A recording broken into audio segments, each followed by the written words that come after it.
Pilihan atas Israel. Demikianlah judul firman Tuhan untuk kita pada pagi hari ini, seperti yang terdapat di dalam Roma pasal 9 ayat 14 sampai ayat 29. Sebelum kita mendengarkan firman Tuhan, marilah kita berdoa. Terima kasih Tuhan untuk belas kasihan dan kemurahan hati-Mu, sehingga kami dapat bertemu kembali melalui renungan pagi. Kami akan merenungkan firman-Mu Tuhan, pimpin kami dengan Roh Kudus-Mu, agar kami mengerti akan firman-Mu ini. Dan pimpin kami dengan Roh-Mu ya Tuhan, agar kami sepanjang hari ini memasyurkan nama-Mu. Amin. Saudara-saudari yang dikasihi dan diberkati oleh Tuhan Yesus Kristus, pilihan atas Israel adalah murni atas kehendak Allah itu sendiri. Bukan karena kehendak dari Israel itu sendiri atau usaha dari Israel itu sendiri agar Allah memilih mereka menjadi suatu bangsa atau menjadi umat saksi memasyurkan nama Allah di seluruh bumi ini. Tetapi karena Allah menaruh belas kasihan dan bermurah hati kepada Israel, sehingga Israel ini dipilih dengan tujuan yang mulia untuk memasyurkan nama Allah di seluruh bumi ini. Namun demikian, seperti yang dikatakan pada ayat yang ke-27, diingatkan bahwa tidak semua Israel itu akan diselamatkan. Mengingat sejarah Israel ini adalah bangsa yang tegar tengkuk, umat yang keras kepala, suka melawan, suka berontak, seringkali jatuh dalam ketidaktaatan untuk melakukan perintah dan ketetapan Tuhan. Saudara-saudari yang dikasihi dan diberkati oleh Tuhan Yesus Kristus, hal ini juga mengingatkan kita dan menyadarkan akan kita masing-masing bahwa kita diciptakan dengan tujuan yang mulia, dengan tujuan yang baik. Kita dipanggil menjadi anak-anak Tuhan, menjadi umat Tuhan, menjadi pilihannya agar kita memasyurkan nama Allah di seluruh bumi ini melalui perkataan kita, melalui sikap dan juga perbuatan hidup kita hari lepas hari. Meskipun demikian, kita diingatkan seperti halnya Israel bahwa tidak semua kita akan diselamatkan.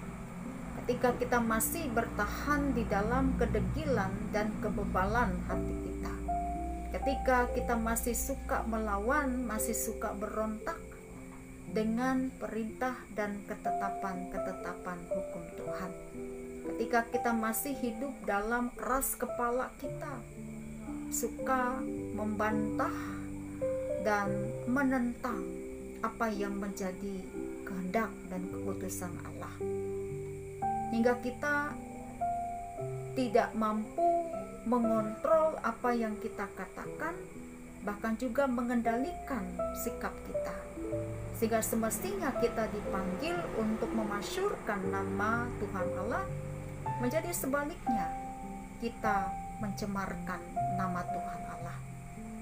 Saudara-saudari yang dikasihi dan diberkati oleh Tuhan Yesus Kristus, Allah adalah Allah yang penuh dengan belas kasihan. Allah kita adalah Allah yang murah hati. Allah kita adalah Allah yang sabar. Allah kita adalah Allah yang adil.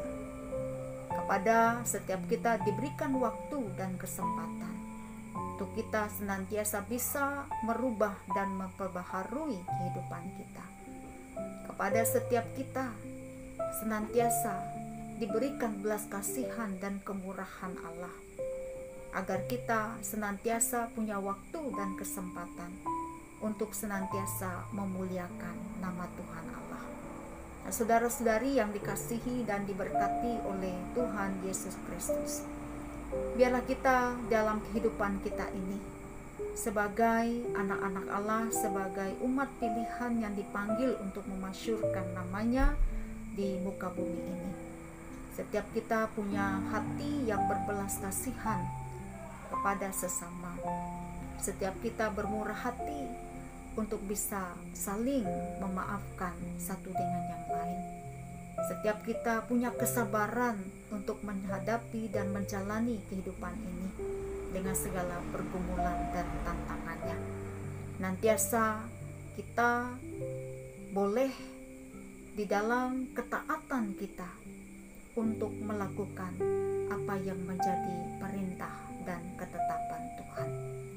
Saudara-saudari yang dikasihi dan diberkati oleh Tuhan Yesus Kristus, biarlah hidup kita hari ini, bahkan untuk seterusnya, boleh senantiasa memasyurkan nama Tuhan Allah.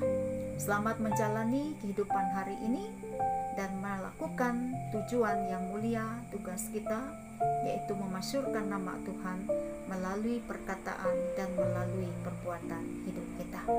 Shalom, selamat pagi, Tuhan Yesus memberkati.